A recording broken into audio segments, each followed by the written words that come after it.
वाजिब अली ने अपने कुछ चंद चहीते का ही विकास किया है, बाकी पूरी आम जनता परेशान और तराई तराई है। अगर बढ़ावा हुआ है तो OLX का बढ़ावा हुआ है, बढ़ावा हुआ है गोकशी का बढ़ावा हुआ है, बढ़ावा हुआ है तो बदमाशी का बढ़ावा हुआ है। आज से पहले ऐसे कभी अपनी नगर विधानसभा में देखने को नहीं मिला है। मैं अपने जन्म दिवस पर कुछ ना कुछ करने की नियत भावना से करता हूं।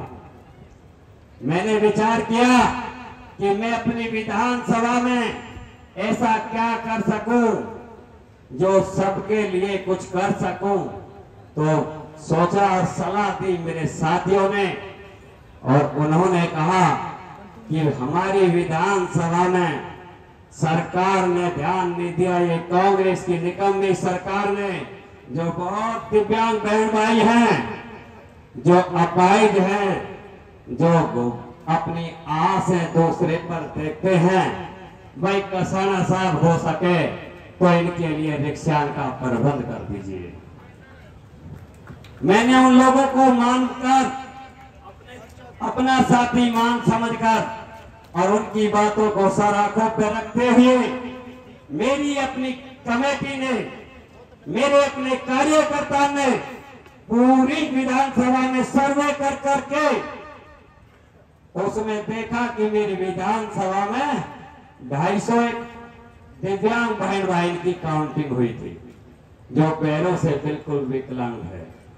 उनकी सूची तैयार करी गई और रिक्शा आपके माध्यम से आया, और जो यहाँ पर उपस्थित मेरे बुजुर्ग पिता समान माननीय मेरे पार्टी के कार्यकर्ता जैसे सभी, मैं उनके हाथों से वो रिक्शा भेंट करवाना चाहूंगा। अब बात आती है कि देखो चुनावी भी मैदान है, और इस कांग्रेस की बहरी गूंगी और निकम्मी सरकार से पूरा प्रदेश तराई तराई बड़ा परेशान है। आप सब लोग भली बात ही जानते हैं, ये कांग्रेस सरकार के 4.5 साल पूरे हो गए हैं। 4.5 साल तक ये सोई हुई थी, 4.5 साल तक कुंभकर्ण की नींद में थी, अब जाकर के ये जागी है। और अब आप लोग भी देखते होंगे, कभी तो 500 रुपए सिलेंडर का वादा करते हैं, कभी इंदिरा गांधी रसोई का वादा करते हैं, कभी ये जनधन की और कभी बीमारी की अनेक योजना ये लेकर आ रहे हैं। जानते ही होंगे आप तो कि इनको करना धरना नहीं है, इनको मालूम है कि हमारी सरकार नहीं आ रही है, और वादों में जाता क्या है इनका। आप सब लोग देखते हैं कि 2018 का चुनाव भी इन्होंने छल और कपट से जीता है। ये हाई कमान गांधी परिवार थे, राहुल गांधी जी ने भी कहा था भाई 10 दिन के अंदर अंदर मैं किसानों का कर्ज माफ कर दूंगा। शायद आप सब लोग भली बात ही जानते हैं कि राजस्थान प्रदेश में लाखों किसान कर्ज के नीचे दब करके कोई जब साधन नहीं रहा तो आत्महत्या करी। मेरे युवा भाइयों ने, मेरे युवा भाई साथी ने जो पेपर की तैयारी कर रहे थे, वो पेपर की तैयारी कुछ लोग ऐसे कर रहे थे कि उनकी उम्र भी निकल रही थी, शायद उनके लास्ट ही एग्जाम थे, लेकिन इस निकम्मी सरकार ने 17 बार पेपरों में रीट पर चीट हमारे युवा के लिए उनकी मृतक निकाल दी। आप जानते होंगे सोशल मीडिया का टाइम है। एक बच्चा ने जब पेपर फेल हो गया, रीट की चीट हो गई, बच्चा पढ़ने में होशियार था, उसकी आंखों में अपने माँ बाप के सपने साकार करने की एक ज्वाला थी, लेकिन पेपर रीट पर चीट होने के बाद कैंसिल हो जाता है। वो बच्चा थक जाता है और पता है एक लेटर लिख के कहता है, पिताजी मैं आपके सपने को शायद पूरा नहीं कर सका और मैं अपनी जीवन लीला को समाप्त करता हूँ। ऐसे कितने हमारे भाई ऐसे चले गए। आप ये भी जानते होंगे कि राजस्थान प्रदेश बड़ा शांति और खुशहाल प्रदेशों में से माना जाता है। यहाँ की भोली भाली जनता शायद पूरे देशों में राजस्थान प्रदेश की एक जनगणना और एक तारीफ, एक पॉपुलरिटी, शायद तारीफ के योग रहती है। लेकिन यहाँ उल्टा होता है, बहन बेटियों के साथ बलात्कार होता है, महिलाओं के साथ बलात्कार होता है। मेरे कमजोर वर्ग के लोग, उन लोगों के साथ, मेरे दलित बहन भाइयों के साथ अत्याचार होते हैं। इन्होंने कुछ नहीं किया, करने में करा तो क्या किया है अशोक गहलोत की सरकार ने? केवल लूटने का काम किया है। और अपने भरतपुर जिले में देख लीजिए, 7 विधानसभाओं में, ये बहुत बड़ा इतिहास की बात है कि भरतपुर जिले में 7 विधानसभा में 6 मंत्री है। वो मंत्री का तो नाम ही है, पर शायद अगर मैं मानूं तो वो शायद खुद अशोक गहलोत खुद सीएम है। आप अपनी विधानसभा में देख लीजिए, शायद अब से पहले कभी इतना भ्रष्टाचार नहीं हुआ। वाजिब अली ने अपने कुछ चंद चहीते का ही विकास किया है, बाकी पूरी आम जनता परेशान और तराई तराई है। अगर बढ़ावा हुआ है तो OLX का बढ़ावा हुआ है, बढ़ावा हुआ है, गोकशी का बढ़ावा हुआ है, बढ़ावा हुआ है तो बदमाशी का बढ़ावा हुआ है। आज से पहले ऐसे कभी अपनी नगर विधानसभा में देखने को नहीं मिला है। अगर परम पिता परमेश्वर की कृपा हो गई तो जो पाप करने वाले, जो अवैध करने वाले, जो बहन बेटी के साथ बलात्कार करने वाले और ऐसी छोटी घटिया सोच के रहने वाले, याद रखना सलाखों के बीच में पहुंचाऊंगा, मैदान में खुला नहीं छोड़ूंगा। जिंदाबाद जिंदाबाद जिंदाबाद जिंदाबाद जिंदाबाद। मेरे भाइयों, मेरे दोस्तों, मेरे युवा साथियों, आप लोग जानते हैं ये कांग्रेस पार्टी की नींव ही एक ऐसी घटिया नींव थी कि जब सन 1947 में हमारा देश आजाद हुआ था तो आप लोगों को पता होगा कि पहला प्रधानमंत्री सरदार वल्लभ भाई पटेल होना था। लेकिन इन लोगों की छोटी मानसिकता के कारण हमारे सरदार वल्लभ भाई पटेल को खाली एक लोहा पुरुष का दर्जा दे करके और कुर्सी को हथियाने वाले वो आप लोग सब भली भांति जानते हैं। इनकी जब ऊपर से ही कहते हैं कि मकान की इमारत ही कैसी होती है, इनकी सरकार में भ्रष्ट कानूनों की गिनती नहीं है। यही तस्वीर है जहां पर मैं कहता हूं राजस्थान प्रदेश में, मैं कहता हूं कि राजस्थान प्रदेश ने अपनी भारत माता को, अपने देश को अगर सबसे ज्यादा देश सेवा में भेजा है तो राजस्थान प्रदेश ने फौजी भाई को देश की सेवा के लिए भेजा है। मैं ये भी कहना चाहता हूं, अगर उन फौजी भाई में से कोई रिटायर फौजी भी यहां हो सकता है, शायद उस समय 2014 से पहले जो मेरे फौजी भाई कश्मीर में रहते थे तो उनको क्या मिलता था? उनको आतंकवादी, गांव के लोग, भ्रष्ट नियत के लोग और इस कांग्रेस पार्टी के नुमाइंदा सोच के लोग ईंट रोड बरसाते थे, गाली देते थे, अपनी जान बचा करके जब कोई शहर क्रॉस करना पड़ता था। आज वही बात उल्टी देखो। अब माननीय मोदी जी 2014 से पहले ही, सत्ता में आने से पहले ही डंका की चोट पर कह दी थी, ये 56 इंची सीना वैसे ही नहीं कहा गया, अब मैं कश्मीर लाल चौक फहराऊंगा और तिरंगा फहराऊंगा। जिसकी मां ने दूध पिया हो तो मुझे रोक कर दिखा दे, वो से लाल चौक पर जाकर झंडा फहराता है। तब जाकर के उनके लिए 56 इंच सीना कहा गया था। लेकिन बातें बहुत बाकी है, सब लोग आप जानते हैं। आज वही कश्मीर है, चुन चुन करके एक एक आतंकवादियों को ढूंढ ढूंढ कर मारा है और सीधा एमपी पहुंचा दिया। उनकी टिकट के लिए इंतजार करना किसी को नहीं पड़ा भाई।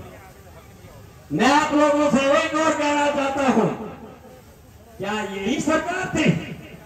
हमारा देश पहले मुगलों के गुलाम था, फिर हमारा देश ब्रिटिश सरकार के गुलाम था। और मैं ये कहता हूं 2014 से पहले कांग्रेस सरकार भी ब्रिटिश सरकार से कम नहीं थी, तब भी गुलामी था।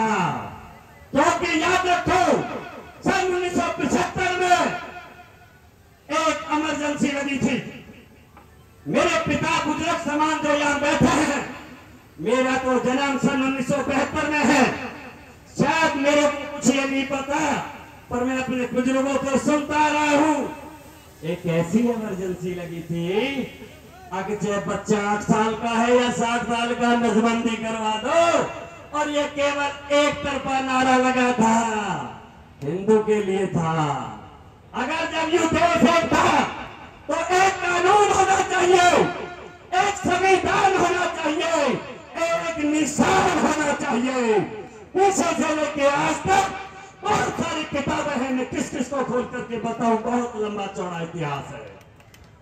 आज मैं माननीय नरेंद्र मोदी जी के नेतृत्व में चहुमुखी विकास हो रहा है। आपको मालूम है, सबसे युवा प्रधानमंत्री राजीव गांधी बने थे, लेकिन उन पर एक साधन नहीं हो पाया। क्या था? अरे भाई, मैं अपनी जनता के लिए 100 रुपए भेजता हूं, ये बीच के दलाल इतने हैं को 85 रुपए तो यही खा जाते हैं, 15 रुपए बचता है। ये हमारी माननीय नरेंद्र मोदी जी की सोच थी। उन्होंने डिजिटल इंडिया किया, लोगों के जन धन के खाते खुलवाए। जो पैसा सरकार से आता है वो सीधा किसान के खाते में जाते हैं, बीच के दलालों की छोटी कर दी। और देख लीजिए, 2014 से पहले आप लोगों को टीवी चैनल के माध्यम से, न्यूज़पेपर के माध्यम से पूरा पेपर क्या भरा रहता था, पूरे दिन पेपरों में क्या खबर होती थी। आज यह घोटाला कर दिया, आज ये विजय माल्या जी धन लेकर भाग गए, आज आतंकवादी ने ये हमला कर दिया। आज ये भी सुनने को नहीं मिलता होगा जो कांग्रेस समय मिलता था, बसों के पीछे लिखा होता था, कोई भी लवारिस वस्तु मिले तो समझ लेना वो बम है। आज ये सुनने को नहीं मिलता है। इतना फर्क है हमारे नरेंद्र मोदी जी की नेतृत्व में चलने वाली सरकार का।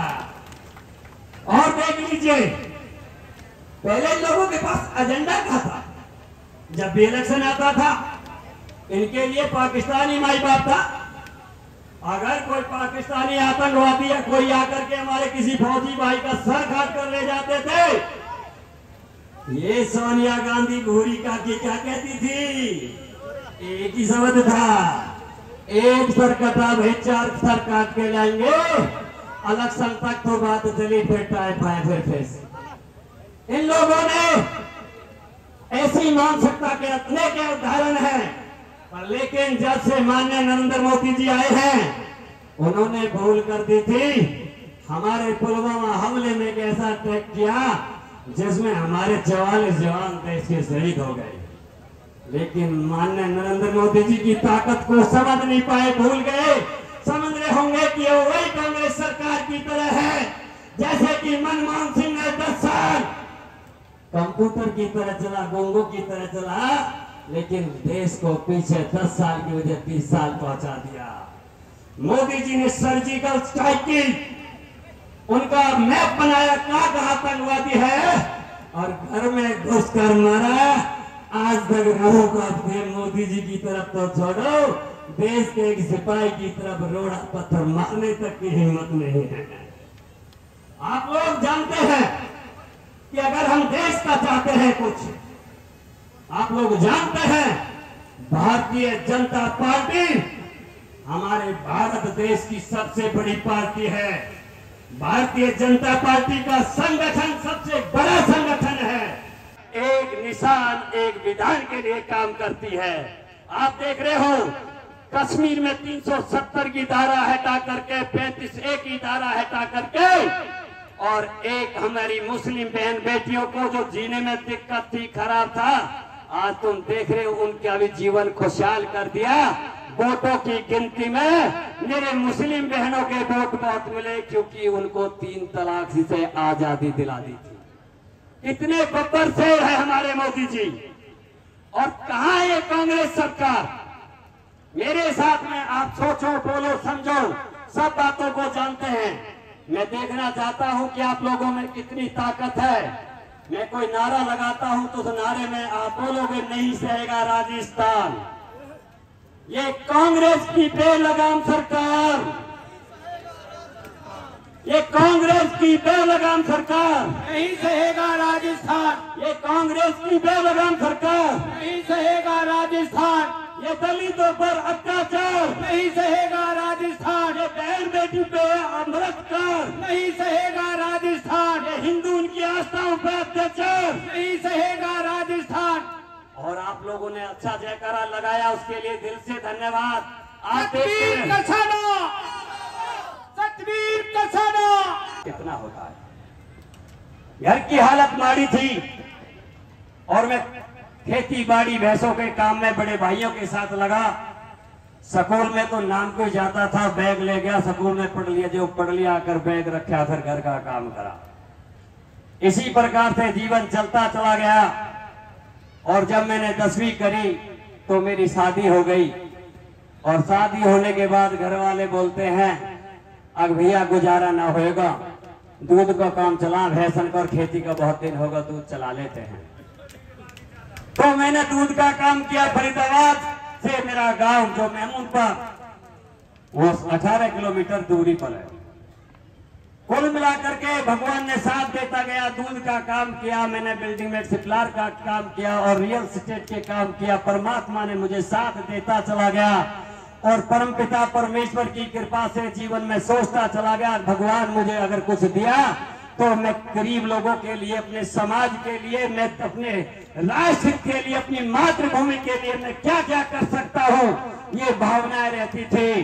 क्योंकि मैं कांग्रेस के काले कारणों में से बड़ा तंग था। देश में देशभक्ति की भावना पैदा थी। मैं जानता था राजगुरु सुखदेव भगत सिंह जो पूजा के योग थे, लेकिन उनको पीछे रख दिया गया है और पूजा गया तो नेहरू गांधी या उन बकरीन की रस्सीन को पूजा गया जिनसे गांधी की बकरी बंधा करती थी।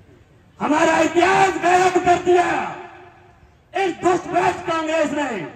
मेरे मन में चाहत थी कभी भगवान ने मुझे मौका दिया तो मैं अपनी मातृभूमि के लिए कुछ करूंगा। जैसे जैसे समय बीता भगवान ने मुझे आप लोगों के बीच भेजा। मैं यहाँ 17-18 साल से आ जा रहा हूं।